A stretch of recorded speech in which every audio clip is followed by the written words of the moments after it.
Bonjour les amis, j'espère que vous allez tous très bien. Très content de vous retrouver pour cette nouvelle vidéo dans laquelle on va parler des 5 joueurs à suivre lors de la pré-saison.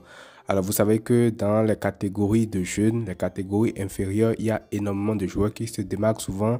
Et la pré-saison, c'est souvent l'occasion pour eux de commencer à se montrer, de faire leurs preuves, de commencer à gagner petit à petit leur place de titulaire ou pas au cours de la saison. Ça paraît encore loin, mais c'est possible.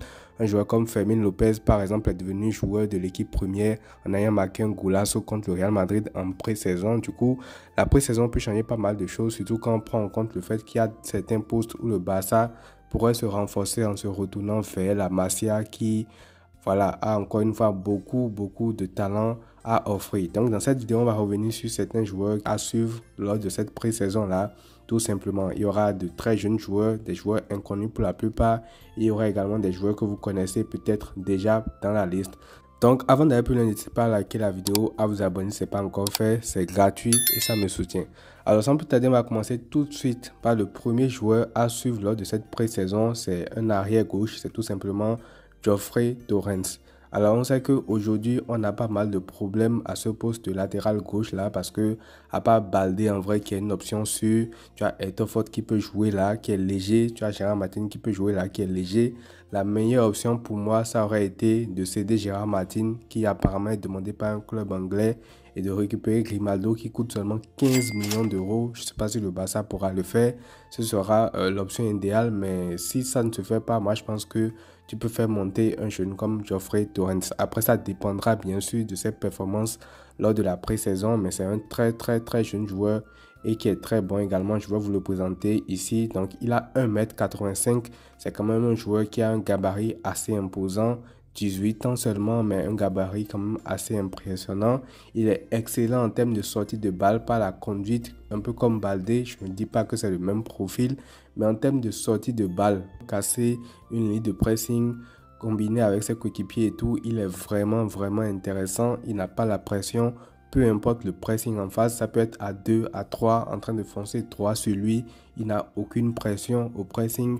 Très bonne relance également en termes de passe, mais également en termes de combinaison avec ses coéquipiers pour se sortir d'un marquage et tout, pour casser une première ligne de pressing. Donc voilà, globalement, tout ce qui est sorti de balle, que ce soit par la conduite de la balle même ou que ce soit par la combinaison avec ses coéquipiers dans les petits espaces ou alors par les passes longues, il est excellent là-dessus. Même pas la sortie de balle, il peut lancer un joueur en profondeur. Donc en termes de relance, c'est quand même très fort. Ensuite, défensivement, dans les duels, il est très bon parce que je vous ai dit qu'il a quand même un gros gabarit. Donc pour protéger le ballon, casser les actions adverses, de passe, son physique imposant, il sait très bien le faire. D'ailleurs, il se défait souvent de la plupart de ses adversaires en jouant le duel comme ça, au corps à corps et tout.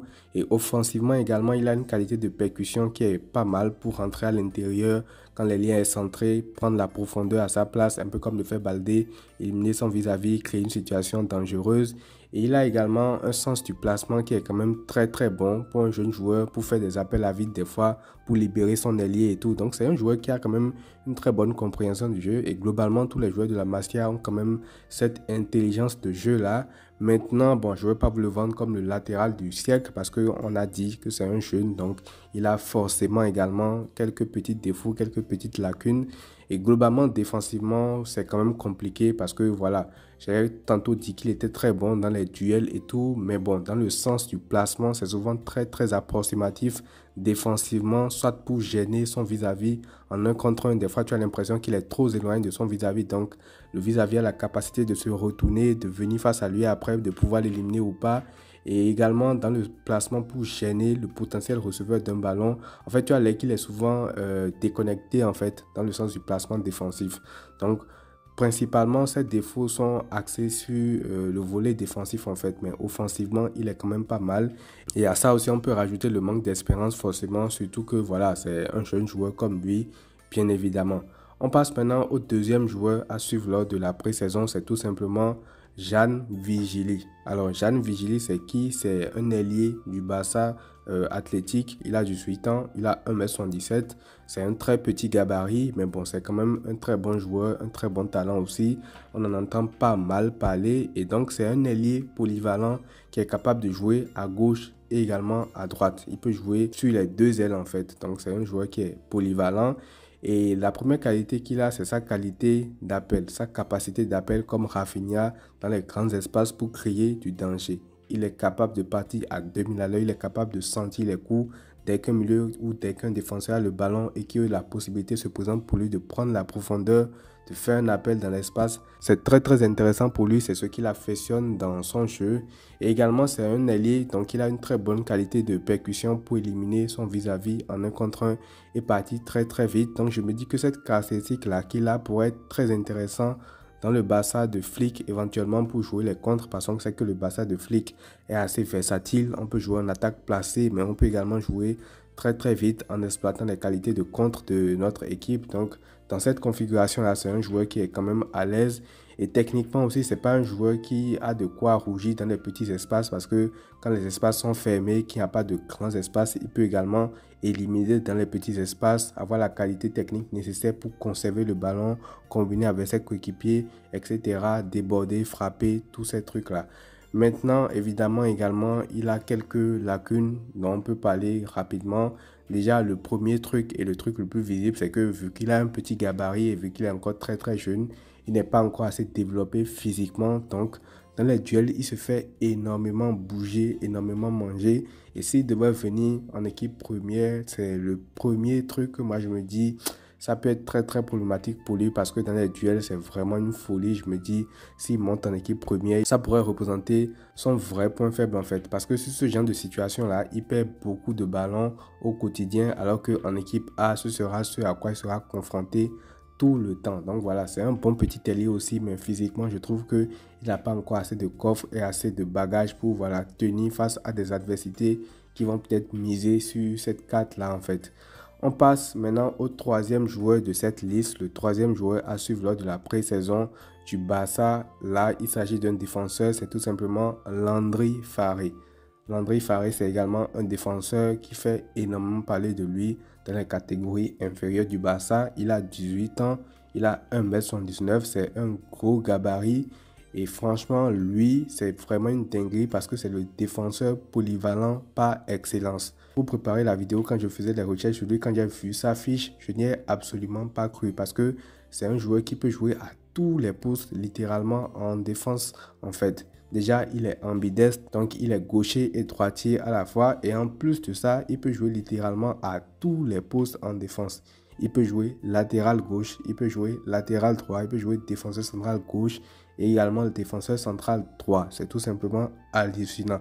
Et en plus de tout ce que je viens de vous dire, c'est un joueur également qui a une très bonne pointe de vitesse et qui excelle en termes de marquage individuel de par son agressivité, son intelligence et ses attributs physiques. Donc généralement, c'est vraiment un spécialiste du marquage individuel. Il joue principalement sur le côté droit en tant que latéral droit, mais comme je l'ai dit, il peut également jouer défense centrale gauche ou droit ou latéral gauche également. Et c'est un joueur qui défensivement est quand même très fort, très solide. Comme je l'ai dit, il excelle dans le marquage individuel. Il peut à lui tout seul sortir un joueur adverse de son match, l'empêcher d'être très bon. Donc voilà, en termes de défense pure, il est quand même très fort. Et de par sa taille, de par ses qualités dans les duels aériens également, il est bon dans les airs, que ce soit pour marquer sur des coups de pied arrêtés ou sur des duels aériens. Et en faisant des petites recherches par-ci par-là, j'ai vu que à son époque, en tout cas, il est de la même génération que les Lamine Yamal, les Koubassy et tout. Il était le plus grand talent de sa génération après Lamine Yamal, bien sûr. Et dans les défenseurs, il était même placé devant Pau Koubassy à l'époque. Mais il a une très longue blessure, ou deux même, je pense, qui ont vraiment freiné son évolution, sa progression. Du coup, voilà, aujourd'hui, il se retrouve encore au Barça Athletic, mais on commence déjà à parler un peu plus de lui dans l'optique de rejoindre l'équipe première. Donc, je pense que lors de la pré-saison prochaine, il pourra être là. J'ai hâte vraiment de voir ce que ça va donner en équipe première. Vu qu'on a vraiment besoin d'un défenseur en renfort dans cette équipe-là et vu que lui peut jouer tous les postes, je pense que voilà, c'est une option également qui peut se tenter. Donc, vraiment hâte de voir ce qu'il va donner sur la pré-saison et vraiment hâte de voir s'il va continuer avec l'équipe première ou pas. On passe maintenant au quatrième joueur de cette liste qui est tout simplement Tony Fernandez. Alors lui, j'en avais déjà parlé, il a 16 ans, 1m75, c'est un très grand talent du Barça Athletic. Et souvenez-vous, on en parlait déjà comme une option pour faire souffler Lamine Yamal lors du mercato d'hiver où le Barça, on savait qu'on n'allait pas recruter. Et j'en avais même fait une vidéo à l'époque pour le présenter. Donc dans cette vidéo, je ne vais pas trop m'attarder là-dessus. Je vais vite passer sur ses capacités. Donc c'est un profil qui est assez polyvalent. C'est un gaucher qui peut jouer ailier droit, mais qui est très à l'aise dans le poste de numéro 10 derrière l'attaquant. Parce qu'il a toutes les capacités pour briller à ce poste-là. Déjà, c'est un joueur qui a le sens du placement pour se rendre disponible pour ses partenaires, que ce soit à gauche, à droite et dans l'axe également, combiné et tout. Et vous savez que ça, c'est les capacités qu'un numéro 10 doit avoir. Ensuite, il a également la vista et la qualité de passe qui vont avec pour offrir des caviars, pour donner des passes, des trucs comme ça.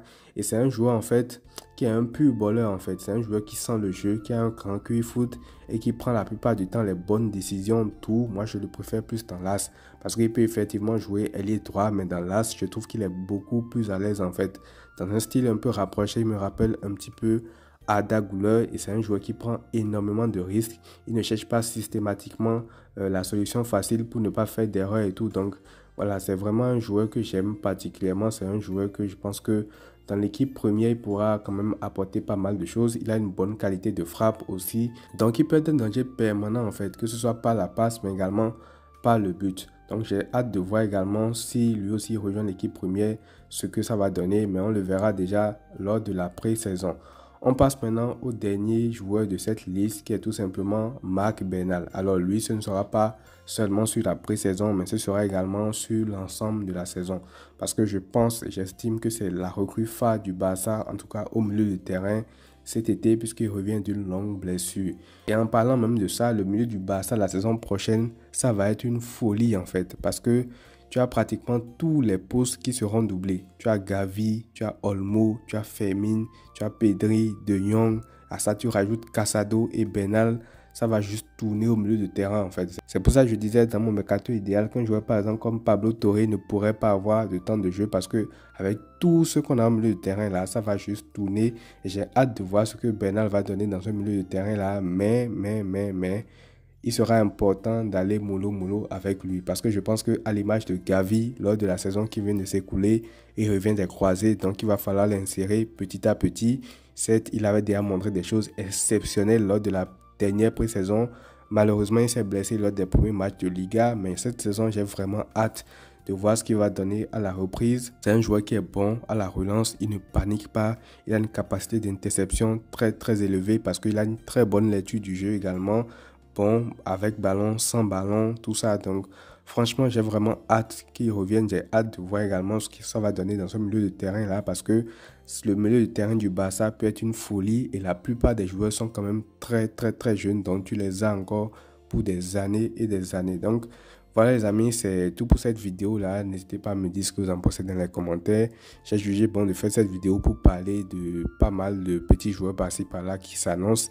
Et au lieu de faire une vidéo, je fais un focus sur l'un ou sur l'autre. J'ai préféré faire une vidéo comme ça où voilà, je présente la plupart des joueurs. Il y en a d'autres également, mais bon, donc je ne suis pas forcément revenu là-dessus. Dites-moi ce que vous en pensez dans les commentaires. S'il y a un autre que je n'ai pas évoqué, vous pouvez l'évoquer éventuellement. Je vous lirai. Prenez tout soin de vous les amis. Et à très vite.